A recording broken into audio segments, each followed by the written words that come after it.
All right, we are going to start it. Shikha, please go ahead. Hi, welcome everyone, Jai Bhim. I guess everyone is excited for today's session. I would like to invite Alina for the land acknowledgement. Thank you. I'll begin this event by acknowledging that we're meeting on Aboriginal land that has been inhabited by Indigenous peoples from the beginning. Long before today, as we gather here, there have been Aboriginal peoples who have been the stewards of this place. In particular, we acknowledge the traditional territory of the Anishinaabe, Huron-Wendat, Iroquois, Ojibwe, Chippewa peoples, and home to the Métis.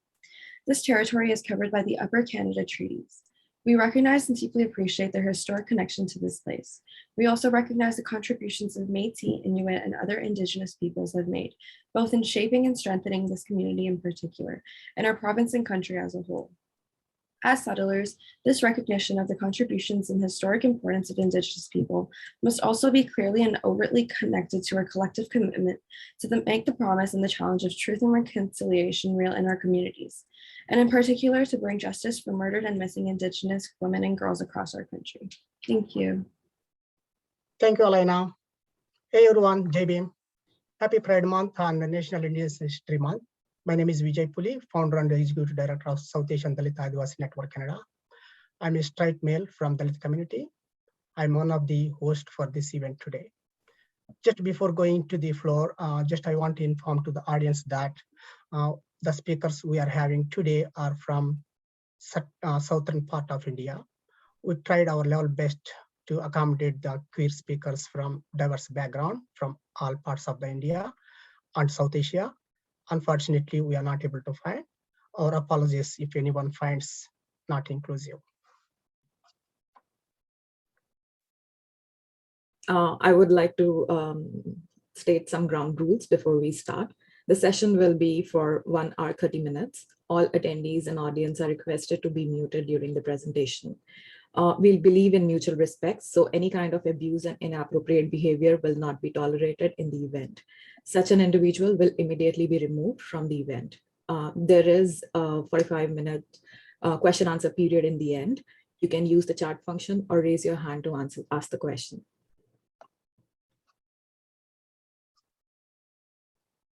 Thank you.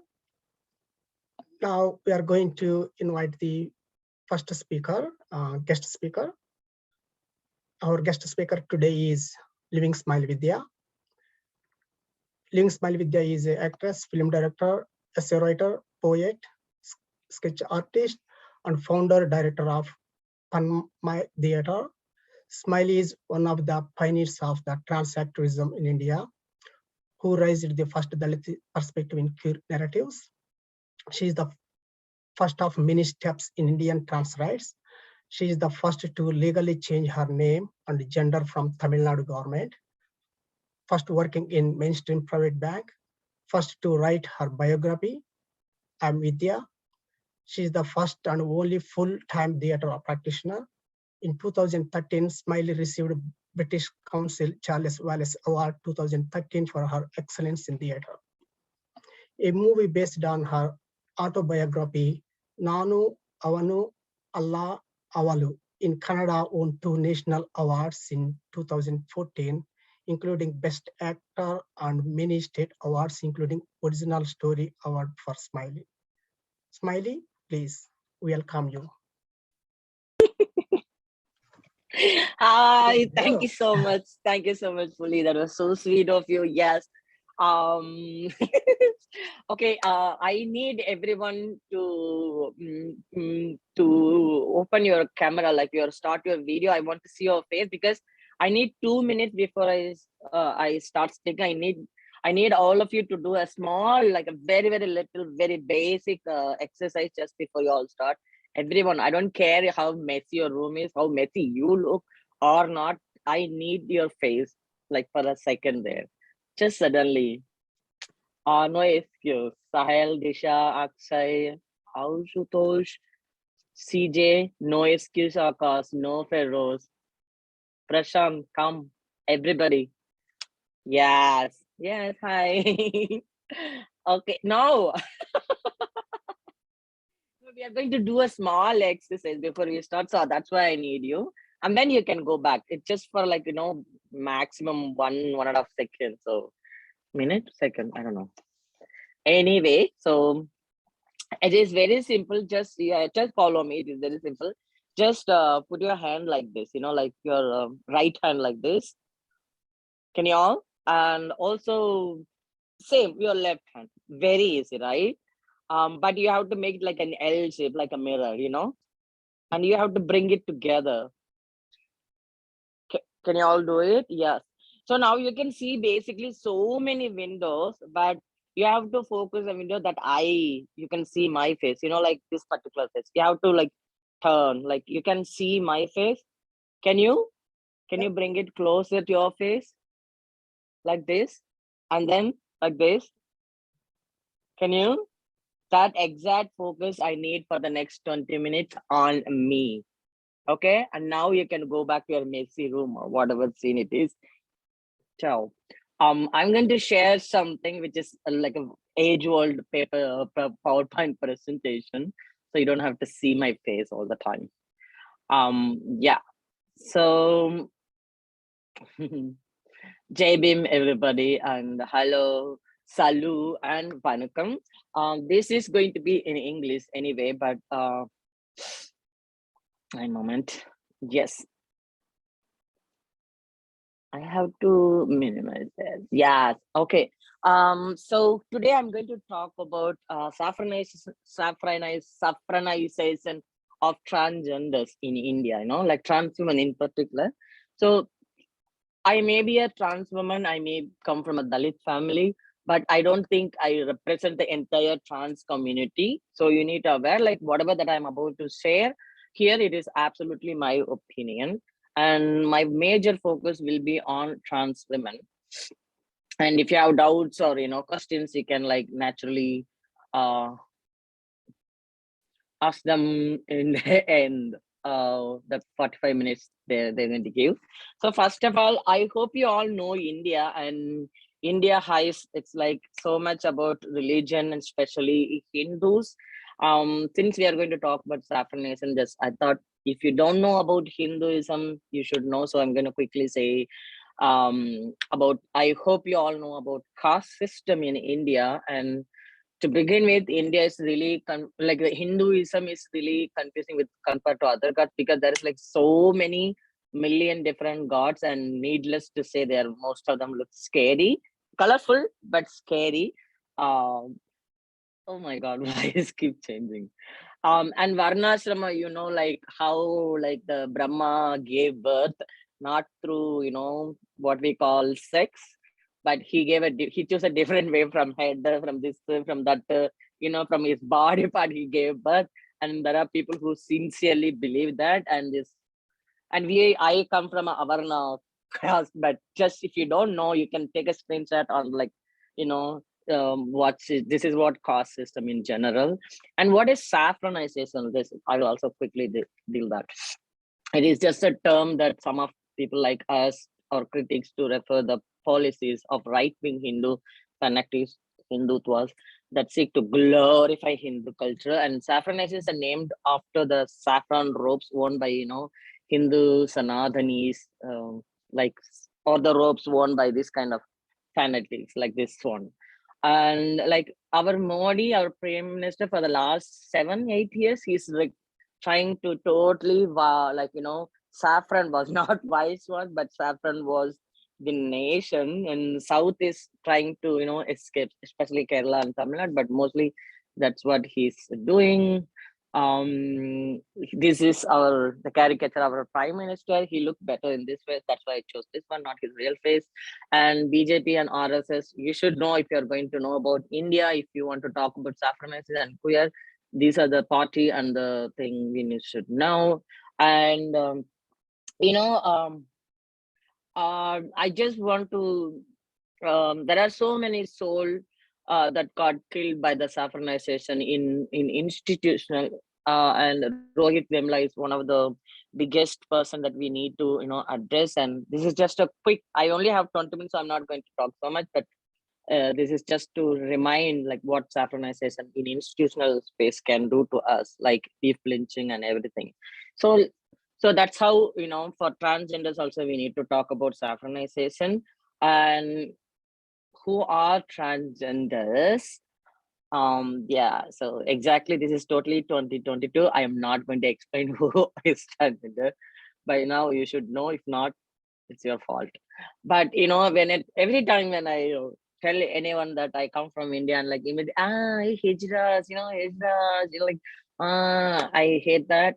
But let's just say what hijra means. Hijra is just a word that comes from Arabic word. It means hijr from, it's like basically leaving one's tribe. Someone who leaves the tribe is hijr, and we are hijras. In a way, it makes really sense that usually family disowns us, so we are like like a familyless, and then we connect, come together.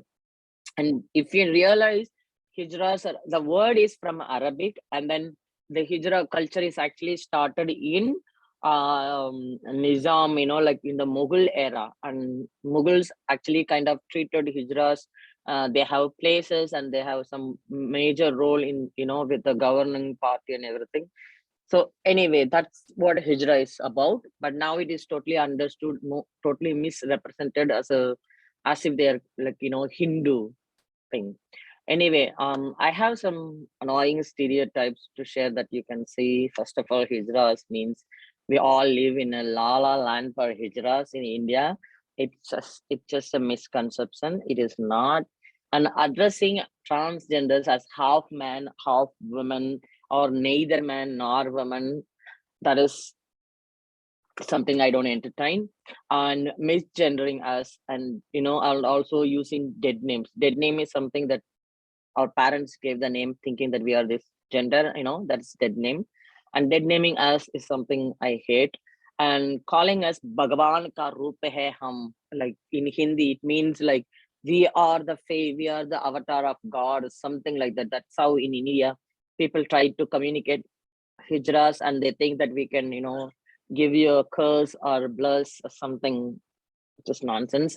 And mostly trans stories are only focused on trans women for different reason, but also excluding trans men is something I don't like it.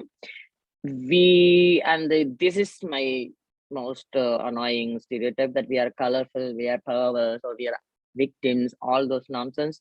We are just human, to put it simply. And saffronizing trans women, well, trans women were completely or comparatively in a better place during the Mughal era. And erasing history is something not new for India. And now we are just beggars, sex workers, and the best activists. And we are always being a fancy topic to discover for both Indian intellectuals and for the Western Mother Teresa's with their backpacks.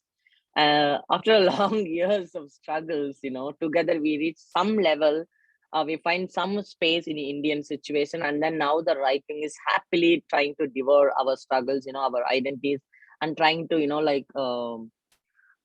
identify us with myth. And that's why I'm kind of pissed so much, and that's what we are about to talk.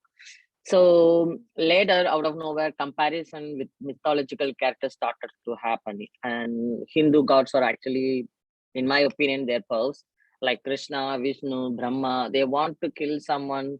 They take one woman avatar, and then they seduce the person, so-called asuras, and they kill them.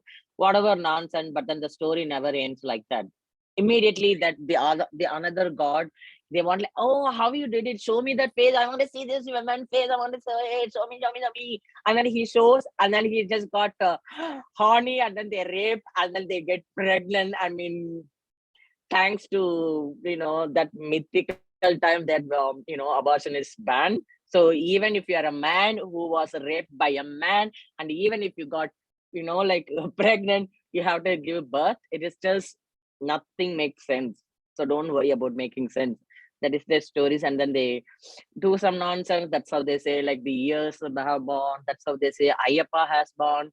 That's what they say, like, Saraswati born, and so many stories involved in the myth. But then now they're trying to climb everything with queer community out of nowhere now. So that saying that, you see, in our culture, it is always there, just like they say they have plastic surgeries, everything invented in the time. And then there is a second story where a woman who shouldn't fight a man in a war. So the woman has to, in the next avatar, has to disguise as a man and then try to kill the Bhishmer, blah, blah, blah. So many stories. And then now they are trying to communicate, they are trying to connect to trans women as a secondary, which I will talk to you later, it will come. And then the people always call this one part woman, like Ardhanari, like a half man, half these things. I'll show you the picture. This is the guy, if you can see. Like, Ardhanarishwarar, all that.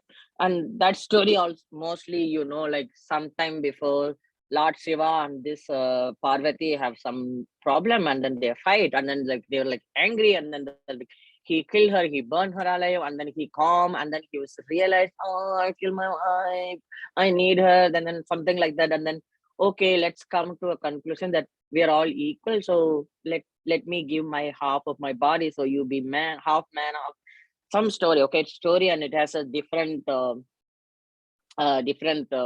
dialects in the story, so you never understand. But the point is that is just a man who has a fight with his wife, and then they come to a common ground that we are both equal. That's it.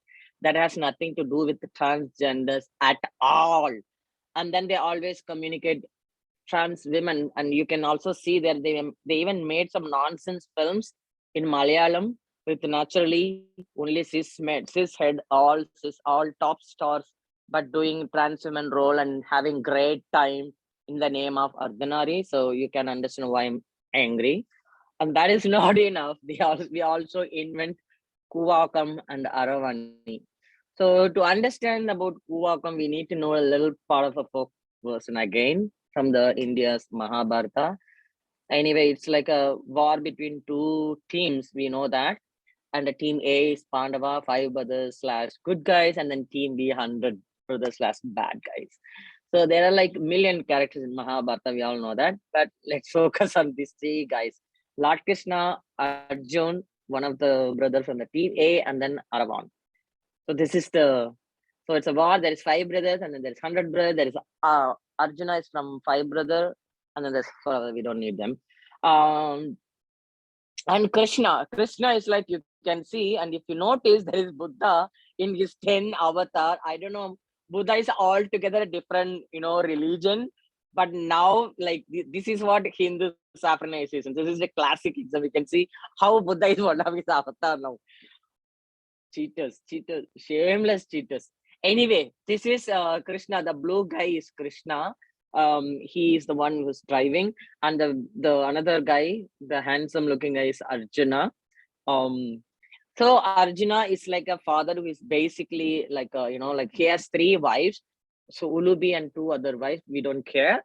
So Ulubi is now, she's actually from like if you see in Indian caste system, Ulubi is actually from an Adivasi community, from a place.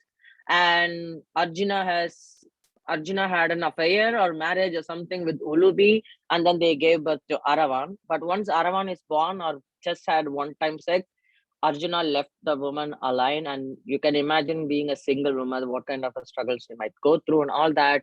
And Aravan was like, they naturally pissed off with his father, who is Arjuna.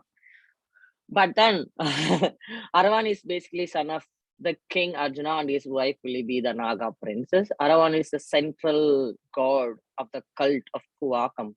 He was a fierce warrior and was used as a human sacrifice to win the war. In return, Aravan requests Lord Krishna to find a woman to marry before his death, because his idea is like, okay, I actually wanted to kill you, but then somehow Lord Krishna came and convinced me to sacrifice my life for you because you're Kshatriya, so you can only fight in a war, where I, coming from an Adivasi mother, I cannot fight, but I can sacrifice myself, like give my life so you can win. That nonsense, I don't understand. But anyway, this war in Mahabharata, there's a saying that they needed to cut a human head and serve the blood to the goddess of war, that is Kali. Look, and then not nobody but a man with 64 masculine qualities. So that's why they need Aravan, because in that at that time there is only 3 men who has this entire 64 qualities. What I don't care. But there are these 3 men, and Lord Krishna is like a god, so he cannot be killed. Arjuna, he's the king and he's the one who's fighting, so he cannot be naturally killed. So the third option is Aravan. So that's why, like they confuse him, they brainwash him, and make him to, accept the be the victim again in this law. So King Arjuna had an affair with Vulubi, and he had the son, and then Arjuna abandoned them because they are tribe community. And later, when the king wanted to build a beautiful garden, Indraprastha, he also burned the whole tribe village that belongs to Ulubi, who is, So for all these reasons, he was actually angry with Arjuna, but then Lord Krishna again convinced him, and so there is so many level. It is in so many level. It is nonsense. That's the point. But how? So at some point when this guy Aravan sacrificed before he died, he said like, okay, my mother is a single mother. Her entire time, I was the only person she had. Can I at least have a wife? Can I just marry somebody and then give birth to a child, so at least she won't be alone in her, old age or something like that? So, but nobody came forward because he's going to die tomorrow, and then it is so hard to find a bride in one day, in one go. So that's why Lord Krishna, and he's like, well, he's a cross-dresser in the worst possible way, that anytime you want to like seduce or cheat, it's like he takes a women avatar. Like, you want to cheat, just go cheat, because you're anyway a cheater. Why you need to take a women face and cheat, like as if women cheat is one level, it is a problem. And then he comes as a woman and then marry and then have sex or something like a night, and then he dies. This is the thing. So basically he cheated Aravan, he gave his life for the for these bad guys, yet he got cheated by Lord Krishna, his Lord. And then so this is the so-called myth, and there is a temple for Aravan in one of the south part in Tamil Nadu. In Tamil Nadu is South India, and then in some part in Tamil Nadu there's a place called Viluppuram, Kuvakam, where there is a very small folklore kind of a small temple. Okay, and then during this particular month, it's always around April. In April, for 40 days or something, like of 18 days, I think. Like the war happened, and then 80 days, it's like it's like a 80 days. There is a festival, and then each night they do this kind of kutu. It's called it's a folklore art form, like theater form, and they tell this story of Mahabharata, what happened in the 18 days, blah blah blah. Anyway, and so it's a temple, it's a festival, and people used to do parikaram. If you all know parikaram, then I don't have to explain. But if you don't know, parikaram is something that people do different things. Like, you make a deal with your god, you do this, then I'll do you, in return, like something very non-violent. You just build something, and then something very unhygienic. You just eat food in the floor, and then something some looks like a costume party naturally. And then for Kuagam, it is basically that since Lord Krishna himself, like a lord, he take a woman appearance, woman avatar to marry Lord Aravan. So the men who belong to this kind of festival, they also make their pariharam by looking by dress up as a woman, and then marry Lord Aravan. And then they also do this wedlock, the tali thing. So that is how it was a ritual, and it was just like a religious practice, like a parigaram for that particular community who pray Aravan. But later, like some 20-25 years before, some random transman saw that, and then she misinterpret itself that, oh, it's like a trans thing, like how we become women, the men also become women and marry Lord Aravan. It seems like because she didn't get it, so she misunderstood that. And then later every year she brought her, friends and many, and then at some point, before in a couple of years, there are so many transgenders started showing up in the festival. And then naturally media got the attention, and then that's how they all thought that this is like a transgender festival. For me, that's not a problem that it became a transgender festival. For me, the problem is that it was associated with the Hindu mythology. And if you know the basic story, it was basically cheating. It's basically very, very unfair deal that what happened to Mr. Aravan. And then you communicate that with the transgenders, and then people started thinking that we are that Krishna, that Lord Krishna's, next avatar. And I don't think so. Sorry, we are just human. We are just human like any men and women, any cishead. We are no bigger or no less. We are just human. I don't want to be associated with a god or anything, because end of the day you make us as a beggar and sex worker. It is just, and I don't want to be associated with a cheater. So that is my problem with the this thing. So now they started calling us Aravani, but thanks to me, I fight very hard to make it no. Don't call us Aravani. Like, you have to call us Tirunangai. So Tirunangai is the word from one of the Tamil literature, Silappadigaram. And then we fight for that. And now we are Tirunangais, thankfully. But there was a time, very, very good time, that we were called as Aravanis. And that is just not good. And that temple is now full-time trans women temple. I don't have a problem. And but you can see that festival is really famous nowadays. Like every year you can go to the place. There's a countless open rape or sex trade happens in the temple. And then a lot of backpackers with camera. You can see so many people every year. You can see many people taking camera, taking documentaries, or news channels being there for I don't know why. And of course, NGOs, AIDS awareness, fancy fashion shows, all right. But rights, nobody cares. Rights is like the least thing. That's why I'm worried. That's why I'm angry with saffronization, because basically you glorify us. You forgot to talk about basic right, because that's what we are here for. We want to fight for our rights all this year, and then now you try to saffronize, and then dilute our fight. Anyway, you can see nowadays even the soap operas, they like how they want to show us as a god images. Like you can see this is typical trans women, and they're not trans, they're cis male actors, but for some reason they show us, even in TV soap operas, they show us like this, like they're like what Samyas. I don't know why this nonsense. But it didn't end. It also for trans men, there is this person who Nandini Krishna, who wrote a book, and it's same problem with the person also. In this whole book, she was keep misgendering and dead naming trans men, hell lot of transphobic statements, sympathy porn, dehumanizing us, Brahmanism, and naturally saffronization in that book. Like you can see, Invisible Men begins with the story of Amba and Second. You remember the second that I said? That nonsense, and it is Aravan, Mogini, Ayyappa, Brahannala, all this nonsense story they bring, and then how has Mahabharata has so much gender fluidity and gender transition. This is what I'm talking about. This is nonsense. And this person wrote a book, and she's basically selling trans men's life by a cis hetero Brahmin woman.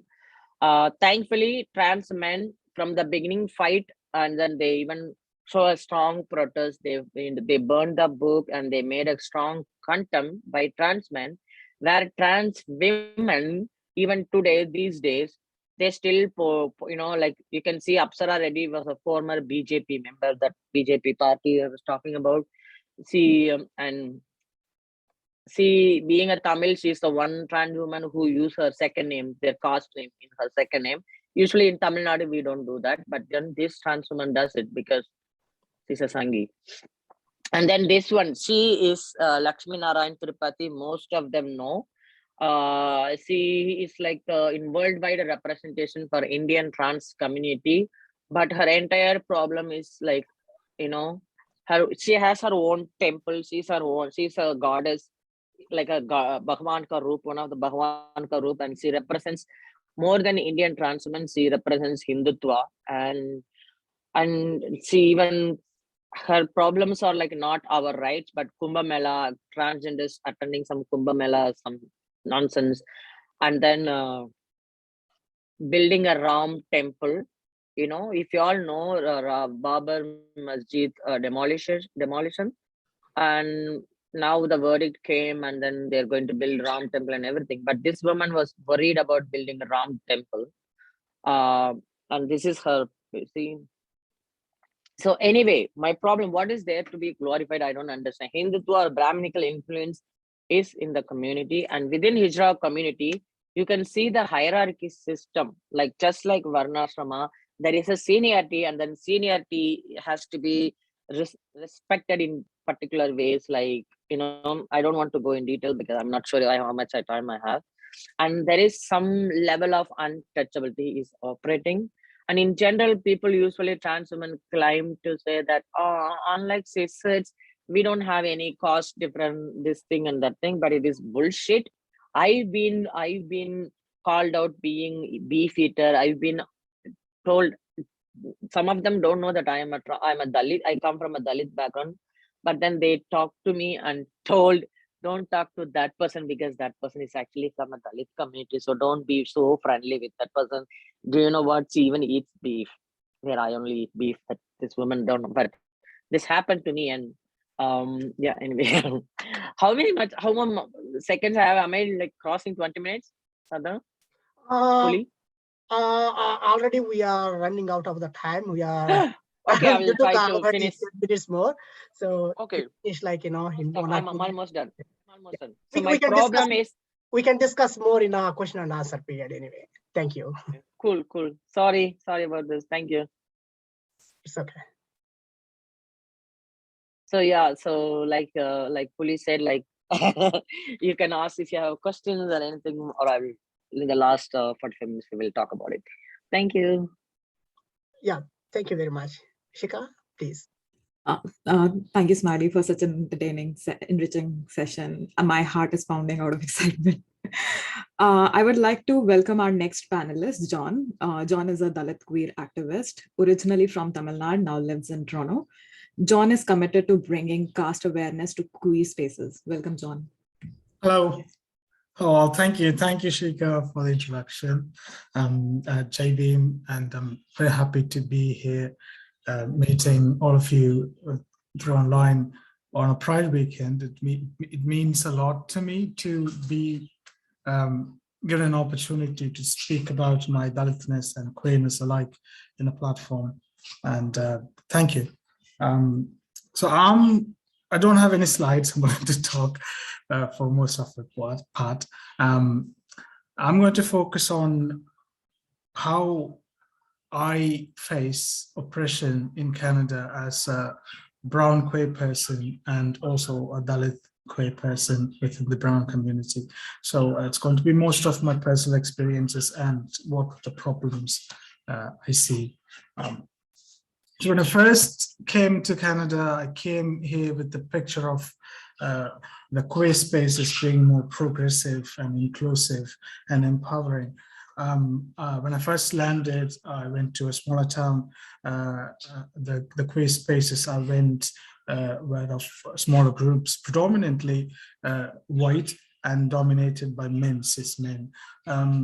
So I was the only person of color in that whole group.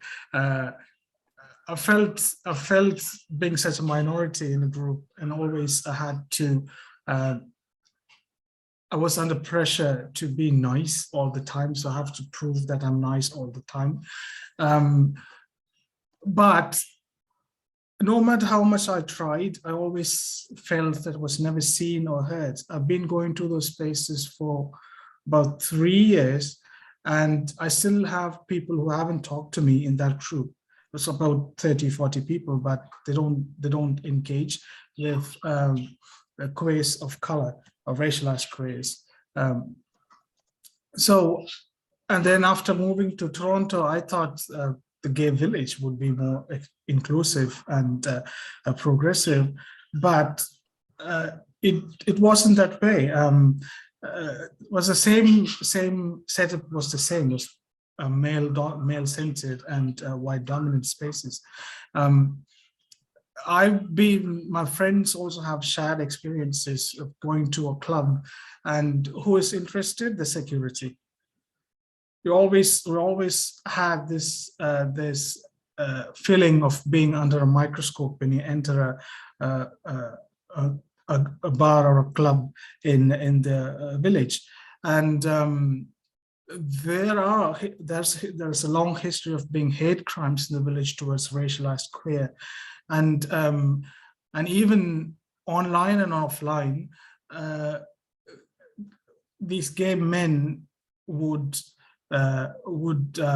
demonize feminine queer people, people of color, and they would say on their dating profiles, they would mention no femmes, no mask for mask. So now after COVID, we trolled them with mask for mask, but that's how they are. That's how the white dominant queer spaces are, and our bodies, our darker skinned, our beautiful darker skinned, plus size bodies are always not validated in those spaces. We're not that looking for validations from them, but it's always being demonized and belittled for what we are and who we are.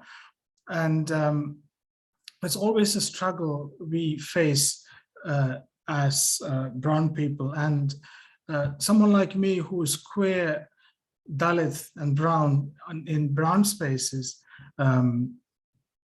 I face casteism in brown spaces.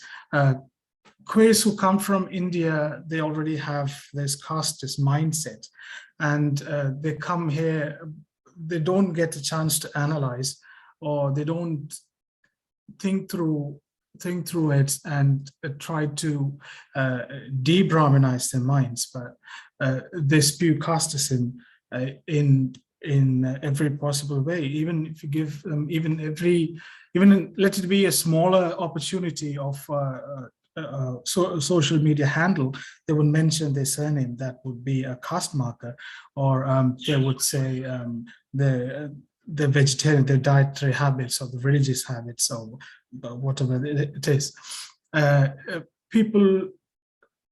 Queer people who are born and raised in Canada, they learn casteism from their families. And I have witnessed them using casteist slurs in their mother tongue. And I remember once going to a picnic with friends, and all queer gay men, they used casteist slurs 17 times on that particular period of time. I was counting, and then it was such a heartbreaking thing to witness, to see someone who is facing oppression doesn't want to be in solidarity with other oppressed or marginalized group.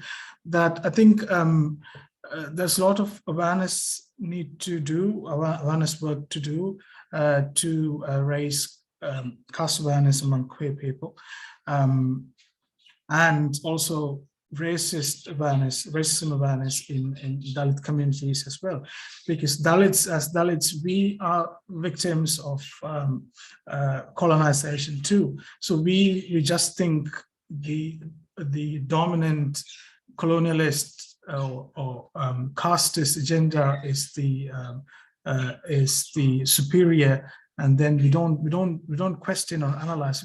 Very few people have done it, and they do the work on it, but most of us, we don't get a chance to analyze. We're also victims of this colonialist mindset. So I think as Dalits, we need to unpack racism within our communities, and as queer people, we need to unpack the casteism and racism within the communities. I've seen gay guys mentioning their caste in dating websites, in queer dating websites, And even on casual dating websites, they say the profile name says their caste. And they also post pictures of them having a caste tattoo on their arms or on chest. And I tried to talk to them, but they don't get the idea. But there's no point in talking on a text about casteism. But this is how it spills through the queer community as well, and yeah, so it is such a heartbreaking thing to see. But I think a marginalized group can understand the struggles and the resilience of other marginalized groups. So I think it is a very good time to be in solidarity, to form friendships and allies with other marginalized community in Canada. Let it be Indigenous, let it be Black folks, let it be queer, let it be Dalit. I think we should form friendships and allies to face the oppression that we are facing on an everyday basis, because you cannot see one oppressive structure without the other oppressive structure. We have few and they merge in certain scenarios, like intersectionality. So I think we should do more of this, and need to talk about the oppression that we face and the struggles we face, and we need to empower the queer, brown queers and Dalit queers among the brown community. And thanks for the opportunity.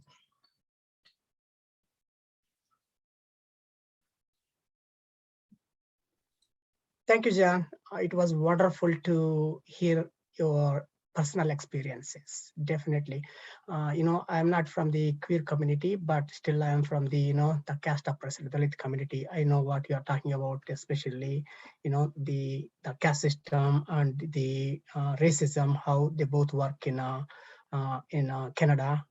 Definitely, I have been facing that myself too, like many other Dalit people and caste oppressed people facing in Canada, right? So thank you very much for insight, your experience you are putting here. Thank you very much for that again. So now I'm going to invite our next speaker, Sudharshan Duraiyappah. Sudharshan teaches in the Department of Art, Culture and Media at the University of Toronto. He specializes in silk roots and subaltern rituals. Basically, he's from Sri Lanka and he has been in Canada for a long time. So I would like to invite Sudharshan to please take over the floor. Thank you very much, Jai Vanakkam, ellarkum. Nice to be here. I want to first and foremost thank SADAN, specifically Vijay and Professor Chinnaiah Jangam for inviting me and giving me this opportunity to share with you a wonderful event that just happened last weekend. But before I get into my presentation, I wanted to, as Vijay said, my ancestry is Tamil. I was born in Malaysia and I grew up in Sri Lanka, and then we moved to Canada. So as John mentioned, my realities are very intersectional. Intersectionality of class, intersectionality of race, gender and sexuality. And these realities keep oscillating depending on the context. So I just wanted to preface what I'm going to say by, being very open about my positionality. What happened last weekend is so exciting, but before I get into that, I wanted to talk about a group, an organization, a wonderful, fabulous group of people called Queer Tamil Collective. The acronym is QTC. Queer Tamils have been at the foreground of activism, advocacy, LGBTQ plus advocacy for over 30 years in Karnataka, in Canada. But we all came together for a very seminal, prominent, poignant protest. And that's how, Queer Tamil Collective was created. But for 30 years, we've been organizing labor movements. Queer Tamils have been part of arts festivals, celebrations, and generally frontline workers for LGBTQ rights, specifically of people of color. What happened last weekend was so exciting. You can see the date. It was Sunday, June 19th. We had our inaugural Queer Pride, Tamil Pride Festival. I would like to go on record by saying it's the first ever Queer Tamil Pride celebration in Kannada, in whole of Canada. We have done our fact checks and it is it. It even got published in one of the newspapers. So it's the first ever. And we were only expecting 60 people, but 120 guests showed up. Amazing. It was totally lit. This was the joyous flyer that our designer made for us. And you can see the Tamil word Ondru Kudal right here at the bottom of the image, which means gathering, coming together, celebration. We wanted it in Scarborough to be very Tamil-centered in Scarborough, because most of the queer events, as rightly John had pointed, very white dominant, cis male, West Hollywood body type, is always downtown Toronto. So we wanted to decenter the narratives, the celebration, our realities. So we wanted it in Scarborough. Our twin partners are the Scarborough Museum at Mary Thompson Park, and also ASAP. These were our twin partners, sponsors rather, for this wonderful, wonderful celebration. At this celebration, we had done collective arts, community arts. We had 3 projects. The first project was this beautiful banner that you see. It was decorated culturally, and the guests painted their hands in rainbow colors, and then they put their handprints. Everybody was fabulously dressed. You can see a sister with jasmine flowers and, beautifully, beautifully all decked out for the festival. I want to draw your attention to what is under the name Queer Tamil Collective in very elegant penmanship in blue, Dalit Queer and Proud with a blue heart. It's penmanship by our own John. In Arabic, it says, beautiful penmanship is like jewelry of the hand. So it's John who wrote that on top of the banner, Dalit Queer and Proud. And the words are Tamil glossary for queer. For example, trans woman, we have the Tamil font, Tirunangai, trans man, Tirunambi, and transgender trans person, Tirunar.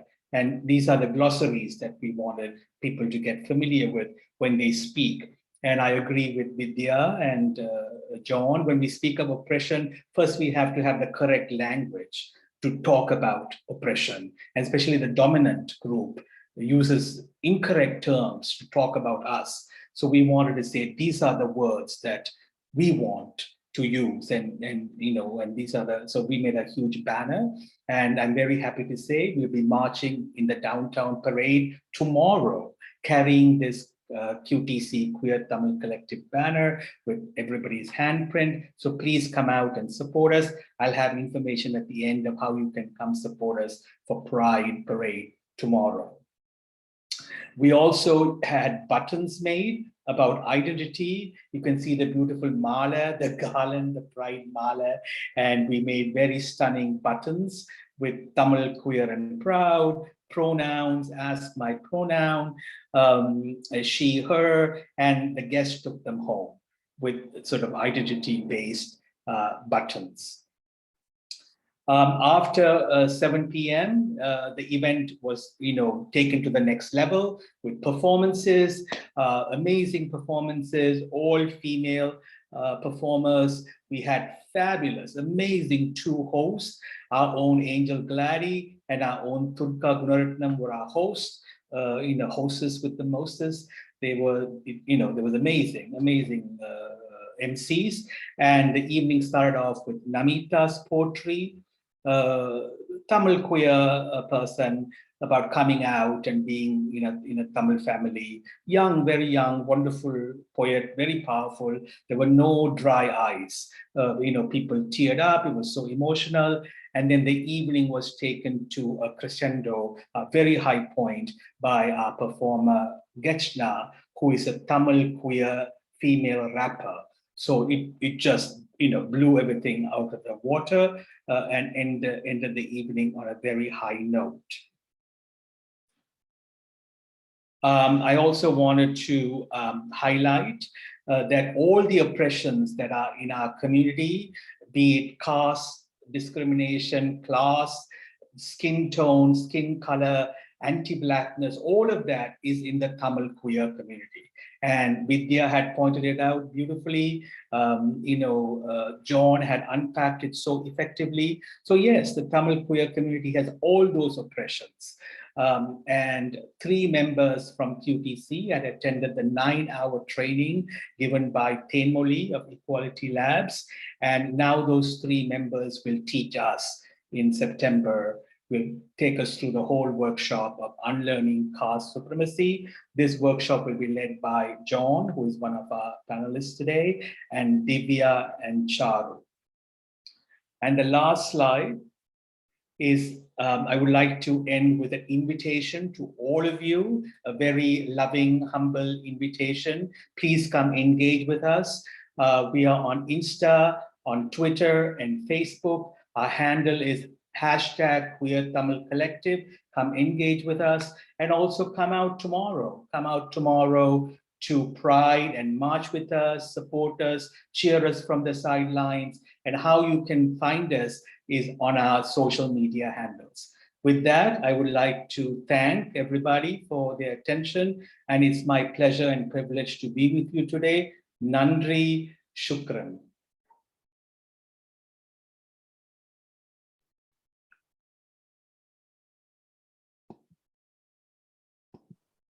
Thank you very much, Sudharshan. Thank you very much for your presentation and the information you gave it about Queer Tamil Collective. Definitely, as a SADAN members, we stand with you and we work with you. Definitely, we support from our side. Thank you very much for that information. Now, I'm going to ask Professor Chinnaiah Jangam to take the floor for question and answer period. Thank you, Vijay, and thank you all, for this wonderful. I think this is an historic moment for all of us, as not just as Sudharshan pointed out, the queer event itself is an historic one in Canada. I think even about Dalit Queer and a kind of event we are organizing.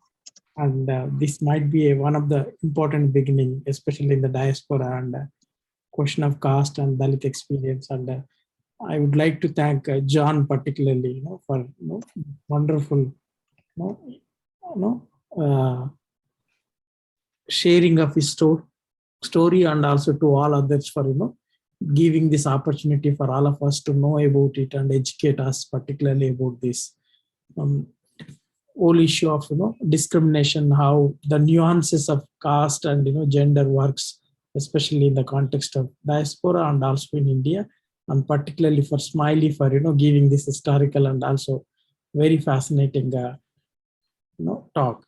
And before I open up to this question answers, I just wanted to show you something to all of you that this you might be very familiar. A few years back, this made into big headlines saying that one Iyer mother advertised for a groom for her son, where basically the advertisement says animal loving vegetarian groom for my son, 36 5'11", who works with an NGO, caste noble, though Iyer preferred. So this shows especially the politics of caste, how it works in the these sort of spaces. So in this context, It's a shame. It's a shame. no, but the thing is that the deep-rooted caste prejudice and Brahmanism, the way it works, is very, very important to notice, even in the context of where the gender norms are being challenged, and it goes against the very idea of Brahmanical patriarchal ethos. But at the end of the day, they come back in various forms. And now I think we'll have 5 minutes or 10 minutes, Brother Vijay, question answer session. We have 30 minutes. Yeah. So I would like you to tell your name, who you are, and also specify your whom you are asking this question for. And it should not be long, and no one should use any offensive language. Be respectful to speakers and also the participants. And thank you. I will open, and if there is anyone who want to ask questions, please let me raise your hand and speak by opening your mic and also show your face.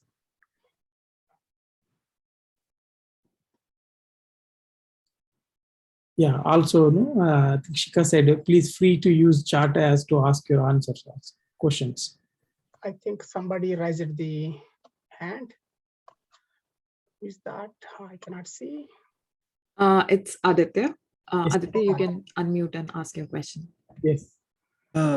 My question is for Smiley. I was just wondering if she can present the rest of her stuff. I mean, it was really interesting, and I would love to listen to the rest of the presentation as well.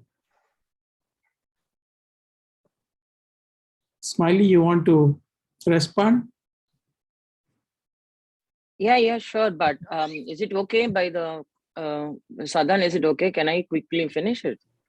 I mean, it's not much. So How much is time might be? I don't know, because apparently it seems I'm very bad with timing. I will try my best within like 3 minutes. I'll try my best. Yeah, that's fine then. You can go ahead. Okay. Thank you so much. Thank you. So yeah, basically there is one important thing I want to say is that 2018 they bought this trans bill, and there is so many things that we don't agree, but the very important thing I want to address here is the topic that you can see physical abuse, sexual abuse, verbal and emotional abuse, and economic abuse shall be punishable with imprisonment for a term which shall not be less than 6 months, but which may extend to 2 years with fine. That is, so if you abuse a trans person sexually, any maximum form, you'll get maximum punishment of 2 years. That is the new bill that says. Whereas when it comes to cows in Gujarat, there is this new rule. I think it's still applicable here, that under that particular amendment, the State Animal Prevention Act found guilty of transporting beef. Like if you transporting beef, you will be jailed for 10 years. Where if you rape a trans woman, or if you do this, you will be maximum punished for 2 years. But you transport beef in Gujarat, you get punishment jailed for 10 years. So this is what basically this Sanghi nation, this Lynchistan is doing. While I'm done. So when they saffronize us, but then they really don't care about us. They try to discriminate the same way that they used to, but then they want to show themselves that they are pro-queer by bringing this mythology stories and saying that we are always queer, it is always there. It means we are fine. We are just fine. We don't need rights. That's just that's my point. That is what I'm trying to share here. That that saffronizing anything is in the first place is very wrong. It's not fair. But saffronizing queer struggle is even worse, because we fight a lot in this nation. And in the beginning, when you said like we couldn't find so many North Indians, there is a reason, because from South India we have like the whole India from the beginning. The queer movement raised only with the NGOs for HIV projects, where from South India we started talking about rights. And I can proudly say that that's my first voice was the queer Dalit queer voice, where I am the first one who talked about reservation for trans women in job and education from Ambedkar, whatever that I learned from Ambedkar and Periyar, freedom can be achieved only by education and job, economical, we have economic security with self-respect, with dignity. So that is our fight, and that's where Tamil Nadu is actually differ from the entire queer fights. So you can see even in North India, most of people when they try to glorify queer identities with Hindutva, we are the people, very few people. Even I'm not saying South Indians are so good or like North Indians so bad. It's just comparatively there are so many fight from coming from here. Yeah, thanks to Periyar and Ambedkar for that. Thank you, Jai Bhim.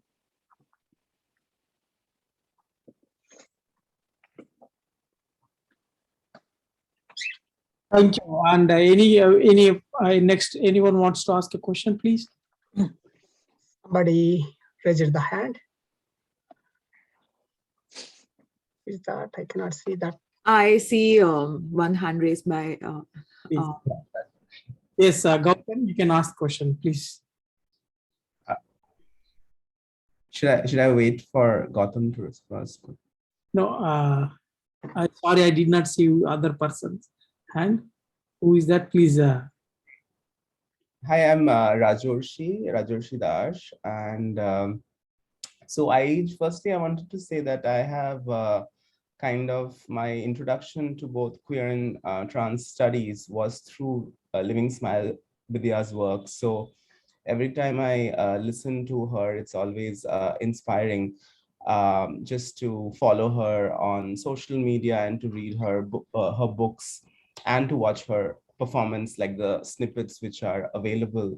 So thank you so much.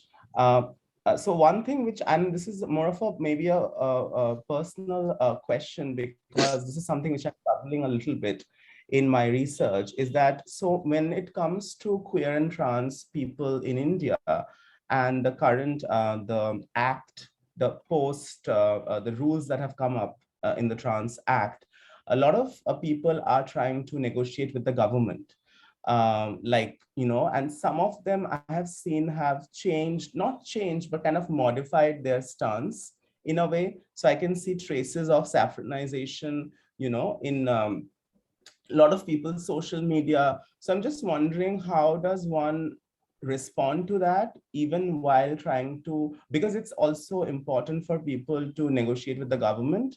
So where do we draw the boundary? Is there a way we can negotiate, but at the same time, make a distinction? I don't know. I think it's your choice. Like mostly, if you're in India, and if in India, I don't blame anyone, because it's their priority. Like you cannot really, if you're in India, you cannot really question a government, and it doesn't matter if you're BJP or Congress, or if Tamil Nadu is a DMK or ADMK. Nobody want to. And coming from a queer background, you're not fighting for other things, like you're not going to talk about Dalit atrocities that are happening, the other violation like the bulldozer politics. You're not going to talk about this, and no queer movement is actually talking. But if you only talk queer movement, only talk about queer rights, and for that you really I don't know, for some reason, this is what I see as a Brahmanism, like that you always put yourself as a slave, like you always put yourself somewhere low to a cis hetero people, and then you always think of cis hetero, cis power as a higher authorities, and you always try to kind of request them, where I don't know. I think that Indian I'm glad, and I think I can say now that I left India and I'm seeking asylum here, but I think I can say that. But in India, every queer movement is really trying not to fight against the nation or state, because they don't want any risk. They don't want their funds to be stopped, because mostly queer movements is basically NGOs, and very few people like me and some others, we are not belong to any NGOs. We're just individual activists. And when you're like a queer activist, you have to stick to your queer fight. You cannot talk about other things. You cannot talk for Muslims. You cannot talk for women. You cannot talk for Dalits. You cannot talk for environment. You cannot talk for anything. And then you will end up like Smiley, seek asylum in another country. And that nobody wants. So I cannot blame them. And everyone's have their priority and they can seek. I don't really recommend anyone do this, do that, because you need to know, you have to set your priority. If you want to fight, it's up to you to take your stand, like I cannot really tell what do you do. Yeah, I echo Smiley. I worked for many years, almost like 20 years in a NGO field. Like I worked for the international NGOs as a social worker. So all of them are dominated by the dominant caste people. They never thought about talking about the caste, especially. So they never touch it, that subject.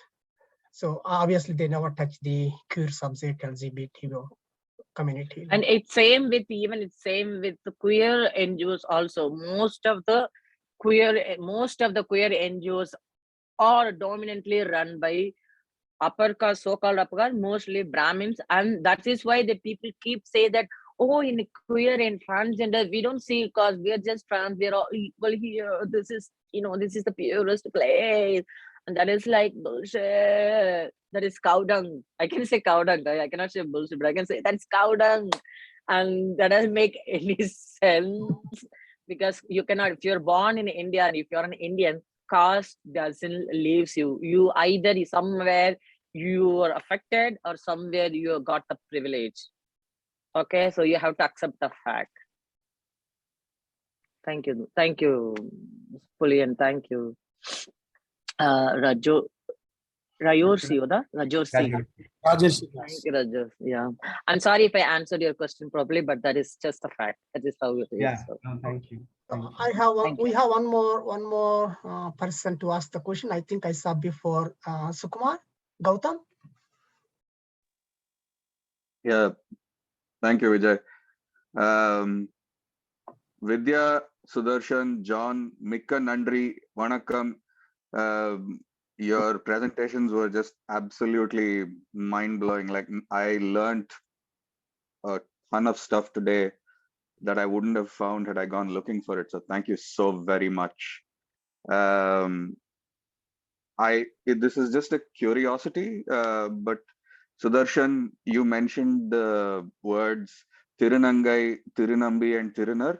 I'm just curious about the etymological source of it. Where does it come from? If I need to explain it to someone, I'm just curious about what the roots are. And I'm not in Toronto tomorrow, so but I hope you have a great experience with the QTC group at the Pride Parade. Thank you so much. Thank you very much, and thank you for your solidarity. The glossary, the words were put together by Angel Glady, who is one of our QTC core members.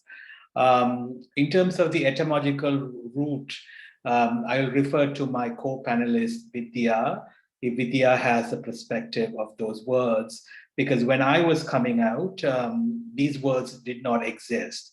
What the words, as Vidhya had pointed out, for a transgender female, like a sister, transgender sister, when I was coming out was Aravani. But when I was growing up in Sri Lanka as a teenager, or even a 10-year-old, 7-year-old, there were much offensive words that were used to classify gay boys and effeminate men. So this is the latest glossary that was created by the queer community. And it's my pleasure to invite Vidhya to comment on the etymology. Vidhya? Yeah, sure. Okay. Like I said, in this presentation, I explained like there was this time where people started addressing us as Aravanis, something associated with the Hindu religious mythology. And by the time I used to be a very fierce blogger in Tamil from trans community from queer Tamil. So I read when I came out, I read somewhere that Nartaki Natarajamma where once mentioned there's a beautiful word in Silapadiram used as Tirunangai. Why can't we climb that? But then she never talked about it. But then she was like busy with her, in her journey. So when since I was always being an atheist and anti Hindutva, I was really upset with that. People started coining ourselves as Aravani with the Hindu religious mythology. So I read about this and I start writing about this, that we should be called as Tirunangaigal from that Tamil literature. And many interviews that I give in the media, so I always request them, please address me as Tirunangai. Don't put me as Aravani. I do not like that. And then I also wrote a couple of articles why we have to call Aravan, like what are the presentations that I gave about this Aravana nonsense, why it is very wrong to be identified with something that is bullshit, cow dung. And then something is very important to call us from our own literature, and I even wrote an article. It is still available in my blogspot, livingsmile.blogspot.com. You can see Ali Aravani Tirunangai, and where I explain many, and then I wrote to many medias personally also that to address us in this thing. And I wrote many articles where I keep saying that we should be called Aravani Tirunangaigal. And then at some point, if I'm right, 2005, former Chief Minister of Tamil Nadu, he also officially announced it as a Tirunangaigal. And the meantime, I was also started not only about Tirunangaigal, also about to talk about trans men. And from Tirunangai, I started to use the word Tirunambi and then Tirunar. So it came from Tirunangai, we started to use the word Tirunambi and then Tirunar. And then slowly people started accepting. And once Chief Minister of Tamil Nadu addressed it, so we all get it, we all accept it. And now even the people once claim proudly Aravani are now also started addressing it Tirunangaigal. So I'm so happy. I'm really relieved that we did not settle for some nonsense Aravani name, but Tirunangai. And then slowly we are now in Tamil Nadu, there is this wonderful movement. One of those movements, it's not an NGO, QCC, Queer Chennai Chronicle, where they do every year queer literature event. And they, with the News Minute paper, last year, they managed to start a Tamil glossary for queer. And they all, it's a long story because I forgot the judge name. He's a nice person. There was one case with a lesbian couple, and then and he was the judge, and he gave a verdict that they should be treated respect, and then police and judiciary, everything they have to treat it, and they should have a decent words. And there is one girl, Trin, she's like a superstar in Instagram. She also addressed that because she's a doctor, so even in medical textbook there is a derogatory terms about transgenders and queer people, even medical textbook. So she also mentioned that, and after that the judge came up with the verdict that Indian government should start using a decent but Tamil Nadu, not Indian, Tamil Nadu government should do something about this derogatory words from textbook, and then also from in a day-to-day life in media. So after that, so by the time we were also working on a round table. We were planning for a very long time with QCC to bring this glossary, but then Tamil Nadu government, with some literature background, some linguists, they bought some glossary, but it was really stupid. By the time we were also parallelly did some research, and we came up with a decent amount of. There still need to be a lot of work to be done, but it is comparatively better. So that we gave, and now QCC also published, and it is available in paalpudumai.com. And even I made a podcast about this. If you, it's called Smiley Talks. There you can see the last 2 episodes about the Tamil glossary, and I spoke with Rakamalika and Mauli. They're from QCC. You can see it, and yeah, that's pretty much about. And this is now encouraging for the other states also to use. And this Tamil Nadu is the only state where it has a decent regional Tamil glossaries this much.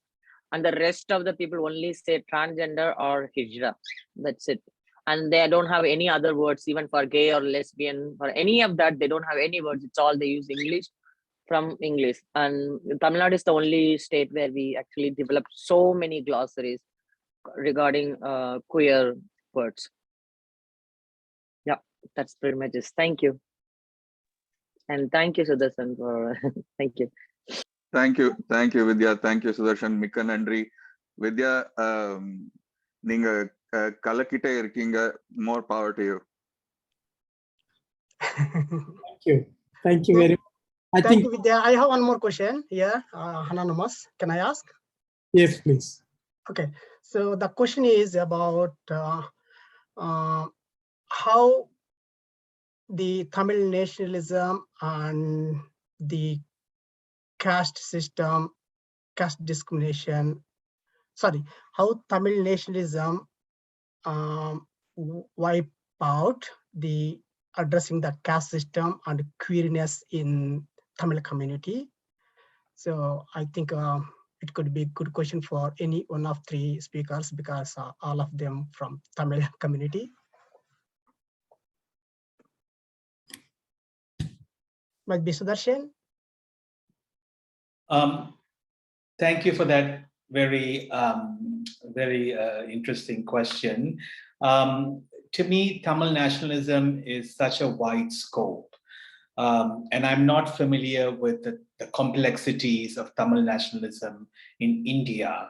What I'm very cursory understanding is, my understanding is very specific to Ilangai, to Sri Lanka, and then of course living in the diaspora.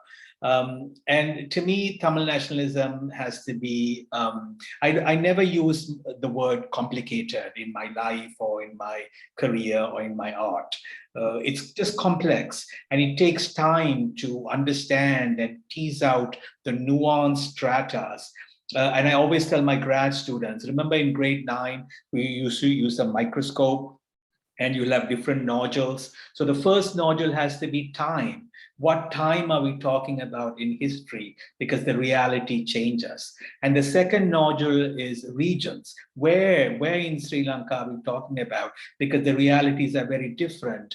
The Tamil nationalists would always foreground the Tamils are from the north and east, which is incorrect. It's just like Canada. You know, the Tamils are in the north, the Tamils are in the east, and also the hill country. So in Canada, the French are in 3 locations.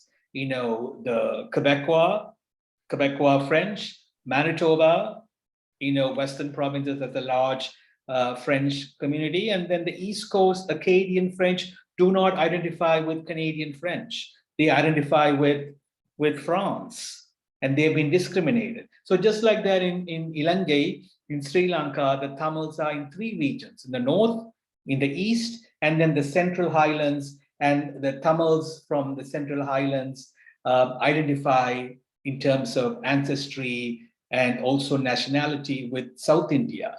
So we have to know what period are we talking about and what regions are we talking about. And then the third nodule is, in that region, what is the heteronormative hierarchy or hegemony? What caste strata are we talking about? What class strata are we talking about? What are the gender complexities in it?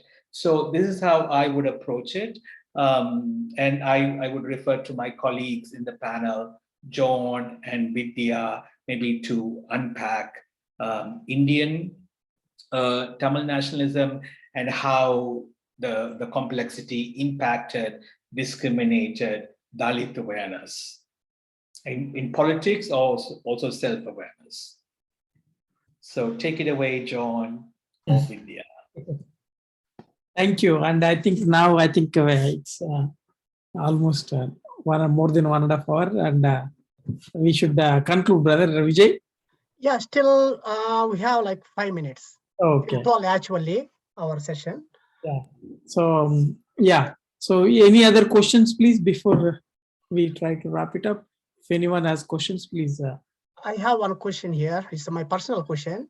Yeah. So I'm wondering, like, I work with children's ministry here. I was wondering, like, how any problems our queer community, especially Dalit community or South Asian queer community face raising their children in a Canadian society? Any experience, personal experience would be good. Or if you know something about it. Because you see, very huge issue, like, our children go through the discrimination in the community or school systems, other institutions, right?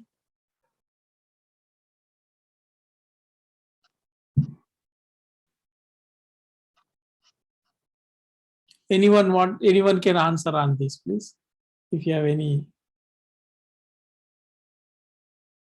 I don't live in Canada, so I have no idea how this is happening. How it is like, but even in Europe, I have no idea because I'm only here for like 4 years so far. I have no idea about. I know I have a common idea about how, like before, even John already expressed that how the family, not just Tamils, but the entire Indian families, they carry that regressive thoughts from India and spread it here also when it comes to caste and gender. It's just as worst as in India, in my understanding. But I don't know about Canada in particular. I think Sudharshan wants to answer that question. Yeah, it. Yeah, and most of you in the room will be very familiar that sexuality and gender in the Toronto school system, whether it be TDSB, Toronto District School Board, or the Peel region, they come under a protected category. There's a classified protected category. So what does that mean? That means that the teachers have teaching tools. So in a classroom, they'll have books like My Two Dads, My Two Mothers. So it is discussed, there's pedagogy, how to talk about it, how to teach about it. And, Professor Chinnaiah, Jangam and Vijay are doing extremely seminal work to bring caste into the Toronto District School Board system as a protected category. The second point I wanted to make, you might be familiar with the work done by Puli and another wonderful academic, young male academic, Sindhujan Varadarajan. They had done this study in Toronto about urban settlement based on caste. And they had done their study restricting the scope to the Sikh community. And their research outcome is that in the Sikh community, the Dalit community lives downtown, opposed to the dominant caste that lives in Brampton and outlying areas. And you can see why that would happen in reality. So the Dalit students are going to school downtown, very less brown students in the school. It'll be mixed, like black, white, Iranian to Chilean. So interesting how just like Ilangai, Sri Lanka, or Malaysia, or India, urban settlement is premised on caste identity, caste reality. So these are the 2 points that I wanted to make. Thank you. Thank you, Sudharshan. It's a very insight information. Thank you very much. And so I think it's time to wrap it up, and exactly we are finishing on time.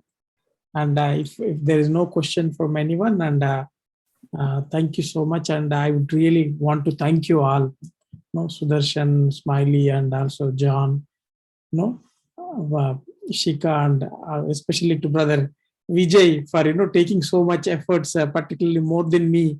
He's invested in a lot, and I think his efforts, particularly to bring this event and also to make this as an very important part of our efforts to not just about anti-caste activism, but also any form of discrimination, and either it's based on gender, caste, or race, any form of discrimination. I think as an advocacy organization, we really want to be part of all forms of struggles, any forms of struggles which speaks against inequity, injustice, and inhumanity in any form.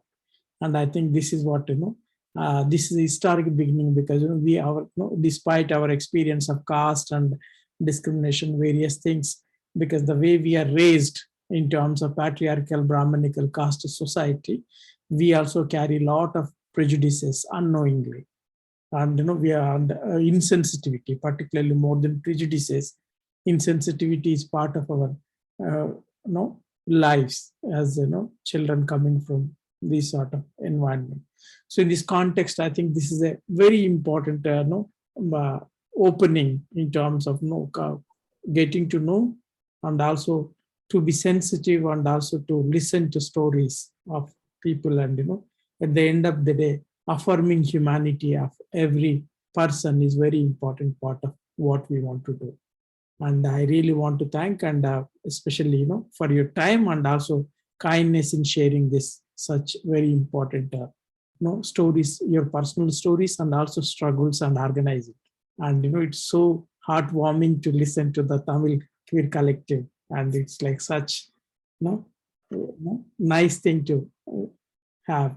And Vijay, if you want to say something, then we can. Yeah, just we are closing it. Before closing, just I want to say a few words. As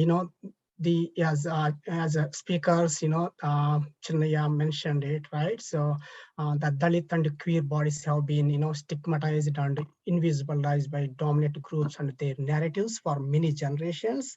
The stigma, Dalit and queer community goes unbearable, right? So the trauma that leaves, wounds on them are very deep to heal, right? So I'm happy to say that, we are from SADAN organizing this first ever Dalit Queer event to educate the community.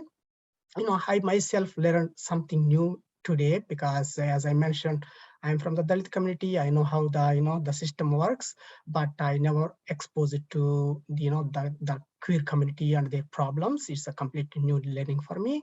We are thankful to wonderful speakers and supporters of this event, especially Queer Tamil Collective Canada and Dr. Ambedkar International Mission Canada, our big guru Arunji is here. So thank you, Arunji, for that. And the Chetana Association of Canada. We hope to keep organizing more events like that in future. And at last, if someone has any questions or comments, please reach us out. If you are a Dalit or Adivasi queer, please contact our Dalit Queer Initiative Coordinator, John Ramachandran, or SADAN directly. You can do that. As I mentioned before, we have been looking for the Dalit Adivasi queer speakers for our events, but it's becoming very difficult for us to find it. So please reach us out. If you think that is the best to reach out, please reach out to our, John Ramachandran. He's a coordinator for this initiative. That's it. Thank you very much for everyone for attending this and making it successful. And Jai Bhim. Thank you. Thank you all again. Thank you so much. I love you.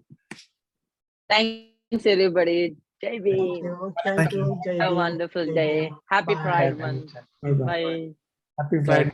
Bye-bye.